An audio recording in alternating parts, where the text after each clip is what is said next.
بھارتی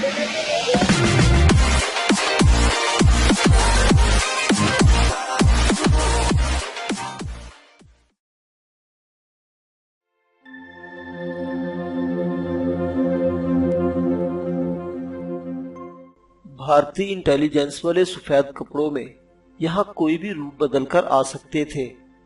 جہاں تک پولیس کا سوال تھا، پولیس کے کسی باوردی ملازم کی ہمت نہیں تھی کہ وہ سوامی مہاراج کے کسی آشرم کے نزدیک بھی پھٹک سکے۔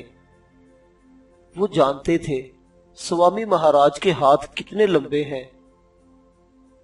ایک مرتبہ ایک ایس پی نے اپنے طور پر کوئی شک گزرنے پر سوامی مہاراج کی خفیہ انکوائری کے لیے اپنے ایک خاص انسپیکٹر کو ہدایات دی تھی، مگر اس نے اپنا تبادلہ یہاں سے تیسرے ضلع میں کروانے ہی میں عافیت جانی تھی۔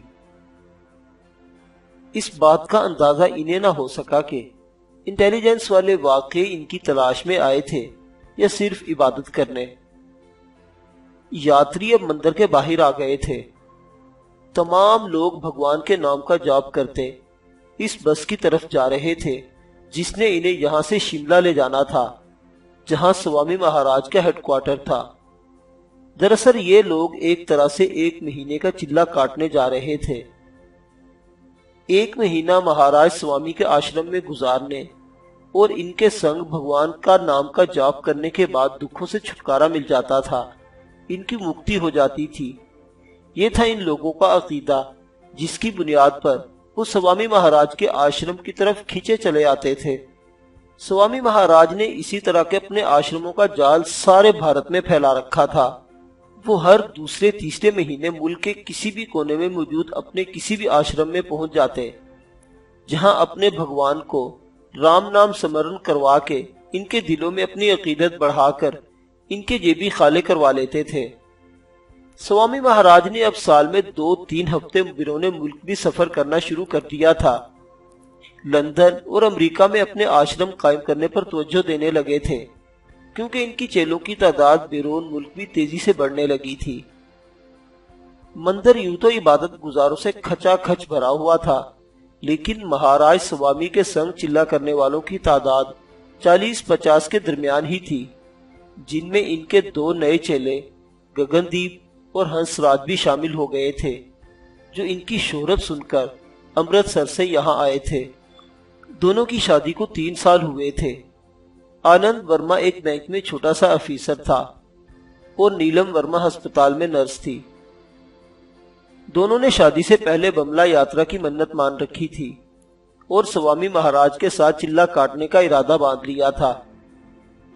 2-2.5 سال تک انہیں مہلت نہ مل سکی۔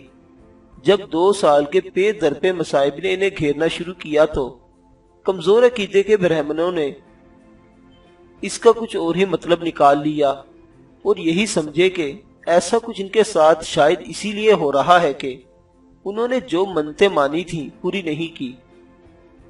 بڑی مشکل سے دونوں نے 1 ماہ کی چھٹی لی تھی اور اب بادل نخواستہ اس غلطی کا ازالہ کرنے جا رہے تھے جو انہوں نے منت مان کر کی تھی۔ گگن دیپ نے ان کے ساتھ اپنا تعارف ایک براہمن امیر زادے کے روپ میں کروایا تھا اور ان کی قدر آزاد خیالی سے متاثر ہونے کے بعد انہیں کہا تھا کہ وہ کوئی ایسا دھارمک بندہ نہیں ہے کہ 1 مہینے کے لیے بھگوان کا ہی ہو کر رہ جائے۔ وہ تو یہ سفر صرف بھگوان کی پوجا کرنے نہیں نکلا، بلکہ اس بہانے اسے کچھ تبدیلی بھی نصیب ہو جائے گی اور ایڈونچر بھی ہو جائے گا۔ شیر عالم کا تیر نشانے پر بیٹھا اور اس نے محسوس کیا کہ دونوں میاں بیوی اس کی سچی گفتگو سے متاثر ہوئے ہیں، کیونکہ وہ دونوں بھی باتوں سے پڑھے لکھے دکھائی دے رہے تھے۔ ننھے منو کو اس نے مستقل کندھے سے لگائے رکھا تھا، حالانکہ اس کو تھکاوٹ کا احساس ہونے لگا تھا، لیکن ابھی وہ خود کو منو سے الگ کرنے کا خطرہ مول نہیں لے سکتا تھا۔ عین ممکن تھا کہ اس مجمع میں بھی انٹیلیجنس کے لوگ موجود ہوں جو یاتریوں کو الوداع کہنے کے لیے اکٹھا ہو گیا تھا۔ یاتری ایک ایک کر کے بس میں سوار ہونے لگے تھے۔ دونوں میاں بیوی شیر عالم کے ساتھ ایک ہی سیٹ پر بیٹھے تھے۔ اس معاشرے میں عورت اور مرد کا اکٹھے بیٹھنا معیوب نہیں سمجھا جاتا تھا۔ بشیرہ جان بوجھ کر کوشلیا کے ساتھ بس کے پچھلے حصے میں 2 سواریوں والی سیٹ پر بیٹھا تھا۔ تمہارا ساتھی کہاں گیا؟ کوشلیا کو جانے کہاں سے عالم یاد آ گیا تھا۔ اس کے نزدیک کے رشتہ دار مل گئے ہیں، ان کے ساتھ بیٹھ گیا ہے۔ تم اس کی زیادہ فکر نہ کرو، بڑا بے وفا اور بد دماغ آدمی ہے۔ 6 ماہ بعد اپنی محبوبہ بدل لیتا ہے، 4 تو میرے سامنے تبدیل کر چکا ہے۔ بشیرے کے جواب پر کوشلیا اچانک اتنی زور سے ہنسی تھی کہ بس کی کچھ سواریوں نے گردن پھیر کر اس کی طرف دیکھتے ہوئے اس کی حرکت کا نوٹس لیا تھا۔ اب وہ کھسیانی سی ہو کر بشیر پر بوجھ ڈال کر دوبارہ سنجیدہ ہو گئی۔ بس کے باہر موجود لوگ سوامی مہاراج کی جے، بملا ماتا کی جے کے جےکارے گلا پھاڑ پھاڑ کر لگا رہے تھے۔ سوامی مہاراج نے بس کے اگلے دروازے سے داخل ہو کر اپنی سیوادار کنیاؤں کی میت میں چند سیکنڈ تک کچھ الٹے سیدھے منتر الاپے، پھر دائیں ہاتھ سیدھا کھڑا کر کے شانتی شانتی پکارتے نیچے آ گئے۔ وہ خود بذریعہ ہوائی جہاز شملہ جا رہے تھے، البتہ ان کی سیوادار 3-4 کنیاں یاتریوں کے ساتھ اسی بس میں موجود تھیں، جنہوں نے تمام راستے ان کے ساتھ مل بیٹھ کر سوامی مہاراج کے آشرم تک شملہ جانا تھا۔ گیتا نجلی سوامی مہاراج کے ساتھ ان کے ذاتی ہوائی جہاز میں سفر کرتی تھی۔ سوامی مہاراج اپنی قیمتی ماروتی کار میں پراجے اور ان کے ساتھ 2 سیوادار کنیائیں بھی بیٹھ گئیں، جبکہ دوسری کار میں ان کے مسلح باڈی گارڈ موجود تھے۔ دونوں کاروں پر ان کے مریدوں نے پھولوں کی پتیاں نچھاور کرنا شروع کر دی تھی۔ سوامی مہاراج کی کاریں آگے بڑھیں۔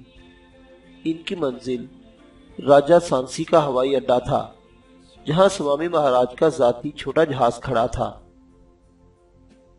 جس میں بیٹھ کر وہ بھارت کے کونے کونے میں موجود اپنے پجاریوں سے رابطہ کرتے اور ان کو آنند اور مکتی دیا کرتے تھے۔ کاروں کی روانگی کے چند منٹ بعد جے کاروں کی گونج میں بس نے اپنے سفر کا آغاز کیا۔ مندر میں جمع ہونے والے ہجوم نے بس کے ساتھ ساتھ بھاگتے ہوئے اس پر پھول پھینکنے شروع کر دیے تھے۔ جیسے ہی بس سٹارٹ ہوئی، سوامی مہاراج کے ایجنٹوں نے، جو ڈرائیور کے پیچھے والی سیٹوں پر قابض تھے، اپنے ہاتھوں میں پکڑے لوہے کے چمٹے اور چھنے بجاتے ہوئے بھجن آلاپنا شروع کر دیا۔ بس کے مسافران ان کی ہم آواز تھے۔ شیر عالم نے محسوس کیا کہ اسی کی طرح مسٹر اور مسز ورما بھی بادل نہ خواستہ ہی آہستہ آہستہ گنگنا رہی تھی۔ تینوں کو ڈر لگتا تھا کہیں منو دوبارہ نہ جاگ جائے۔ یاتریوں کی بس مندر سے ملکہ چھوٹی سی سڑک کے ذریعے فتح پور کے بازار کی طرف جا رہی تھی۔ ابھی یہ لوگ امرتسر کی طرف جانے والی سڑک پر چند فرلانگ ہی آگے چلے تھے کہ اچانک ڈرائیور کو بس روکنا پڑی۔ یاتریوں کا جوش و خروش اب کچھ ٹھنڈا پڑنے لگا تھا۔ یہ CRP کا ناکہ تھا۔ بھارت کی سینٹرل ریزرو پولیس کی متعدد کمپنیوں نے سارے علاقے کو گھیرے میں لے رکھا تھا اور ہر آنے جانے والی بس کی تلاشی لینے کے بعد ہی اسے آگے جانے کی اجازت دیتے تھے۔ یہ بس سوامی مہاراج کے آشرم کی ملکیت تھی اور اس کے چاروں طرف گیروی رنگ کے بڑے بڑے بینرز آویزاں تھے۔ عام پولیس کو شاید اس طرف توجہ دینے کی بھی ضرورت نہ پڑتی، لیکن خدا جانے ان لوگوں کو کتنی سخت ہدایات ملی تھی کہ CRP والوں نے بس کے اندر نظر ڈالنا ضروری سمجھا، جہاں بملا ماتا کے پجاری بڑے انہماک سے بھجن الاپ رہے تھے۔ دوسرے ہی لمحے بس کو جانے کی اجازت مل گئی۔ شیر عالم نے اس خوش قسمت گھڑی کو یاد کر کے خدا کا بار بار شکر ادا کر رہا تھا جب اس نے نزدیکی مندر سے اس یاتری کا اعلان سن لیا تھا، اور اس کے ذہن نے فوراً اس سے فائدہ اٹھانے کی ٹھانی تھی۔ اسے اس بات کا یقین ہو چلا تھا کہ آج رات اور اگلے چند دنوں تک بھارتی انٹیلی جنس اس سارے علاقے کو اپنے محاصرے میں لیے رکھے گی، اور اگر وہ یہیں رہ جاتے تو کسی بھی لمحے اپنی معمولی سی غلطی کے سبب دوبارہ قابو میں آ سکتے تھے۔ بس کا پہلا پڑاؤ پٹھان کوٹ تھا۔ اس شہر سے بھارتی صوبے ہریانہ، ہماچل اور پنجاب کو شاہراہیں پھونکتی تھی۔ ان لوگوں نے یہاں سے شہر کو جانا تھا۔ سفر طویل تھا، لیکن بہتر موسم کی وجہ سے مسافروں کو امید تھی کہ وہ وقت سے پہلے شملہ پہنچ جائیں گے۔ پٹھان کوٹ جب وہ لوگ پہنچے تو رات ڈھل چکی تھی۔ بس ڈرائیور نے صبح تک یہیں رکنے کا مسئلہ سنایا اور مسافروں نے حوائج ضروریہ سے فارغ ہو کر بس سے باہر چلا گئے۔ کچھ یاتری وہیں بس کی سیٹوں پر ٹک گئے اور کچھ باہر آ گئے۔ ننھا منو بیدار ہو چکا تھا۔ اس کے والدین کو شیر عالم نے اس فکر سے بے نیاز کر دیا تھا اور اب مسٹر اور مسز ورما کے ساتھ بس سٹینڈ پر واقع اس ڈھابے کی طرف جا رہا تھا جہاں انہیں چائے پی کر خود کو تازہ دم کرنا تھا۔ بس سٹینڈ کے نزدیک کسی مندر کے سپیکر جاگنے لگے تھے۔ صبح کی آمد تھی۔ مسافروں کی آمد و رفت میں اضافہ ہونے لگا تھا۔ دونوں نے اندازہ کر لیا تھا کہ بس سٹینڈ پر سیکورٹی انتظامات بہت سخت ہیں۔ سفید کپڑوں میں ملبوس پولیس اہلکار ہر مسافر پر نظر رکھے ہوئے تھے۔ عالم نے منو کو گود میں اٹھائے رکھنا ہی مناسب جانا، جبکہ بشیر کو شلیہ کے اتنا قریب ہو کر چل رہا تھا جیسے انہوں نے کل ہی شادی کی ہو اور آج بملا ماتا کی یاترا کو چل دیے ہوں۔ عالم نے دونوں میاں بیوی کی نہ کرنے کے باوجود چائے کے نام پر اچھے خاصے ناشتے کا آرڈر دے دیا تھا۔ دونوں بہت جھجک کر کچھ کھا رہے تھے، جبکہ شیر عالم انہیں بار بار کھانے کی ترغیب دے رہا تھا۔ ناشتے کے خاتمے پر وہ ہاتھ دھونے کے بہانے اٹھا اور کاؤنٹر پر جا کر بل ادا کر آیا۔ گورمیل سنگھ نے ان کے لیے بڑی خطیر رقم کا بندوبست کر دیا تھا۔ یوں بھی اب وہ آزاد تھا اور جب چاہتا پیسے حاصل کر سکتا تھا۔ اس مرحلے پر اسے ان دونوں کی ہمدردی کی بہت ضرورت تھی اور ہندو معاشرے میں توجہ اور محبت حاصل کرنے کے لیے اس سے بہتر ہتھیار اور کوئی نہیں تھا۔ اس کی کیا ضرورت تھی بھائی صاحب؟ آپ نے ہم پر بڑا بوجھ ڈال دیا، سانولے رنگ کی تیکھے نکوش والی مسز ورما نے کہا۔ بھائی بھی کہتی ہو اور بوجھ بھی سمجھتی ہو، شیر عالم نے اس پر صدقے واری ہوتے جواب دیا۔ ارے نہیں بھائی صاحب، کچھ ہمارا بھی تو حق بنتا ہے۔ مسز ورما نے بھی حاضری لگائی۔ آپ کی باری بھی آ جائے گی، فی الوقت گاڑی میں بیٹھیے۔ اس نے دونوں میاں بیوی کو بس کی طرف بھیج دیا، جو اس سے زیادہ جلدی اپنی سیٹ تک پہنچنا چاہتے تھے کیونکہ بس میں ان کا سامان موجود تھا۔ دونوں بس میں بیٹھ گئے۔ منو کو اس نے ان دونوں کے ساتھ بھیج دیا تھا اور اب دوبارہ اسی ڈھابے کی طرف جا رہا تھا جہاں کوشلیہ اور بشیر بیٹھے تھے۔ کوشلیہ کے سامنے ناشتے کے نام پر کھانے کی اشیاء کا انبار لگا تھا اور وہ ارد گرد کے ماحول سے بے خبر اپنے کام میں مصروف تھی، جبکہ بشیرہ اسے بڑے انہماک سے کھاتے ہوئے دیکھ رہا تھا۔ شیر عالم کو اپنی طرف آتے دیکھ کر وہ بھی اس کی طرف متوجہ ہو گیا۔ عالم اس کے نزدیک آ کر بیٹھ گیا تھا۔ کہاں غائب ہو گئے تھے تم؟ اچھا، اس کی بیوی پر لائن مار رہے ہو گے، موٹی کوشلیہ نے بے تکلفی سے کہہ دیا۔ ہرے رام، ایسے شبد منہ سے نہ نکالو سندری۔ شیر عالم نے بھی ماحول کو غیر سنجیدہ ہی رہنے دیا۔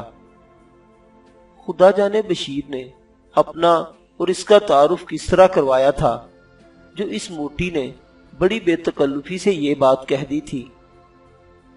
بھائی، اپنے یار کی یہ خوبی ضرور ہے کہ کسی کی مال پر آنکھ نہیں رکھتا۔ بشیر نے اس کی صفائی پیش کی۔ ہم ذرا سگریٹ کے 2 کش لگا لیں، تم ناشتے سے فارغ ہو کر بس میں چلی جانا، اور ہاں، یہ بل ادا کر دینا۔ بشیر نے کوشلیہ کو مخاطب کرتے ہوئے اس کے آگے 100 کا نوٹ رکھ دیا۔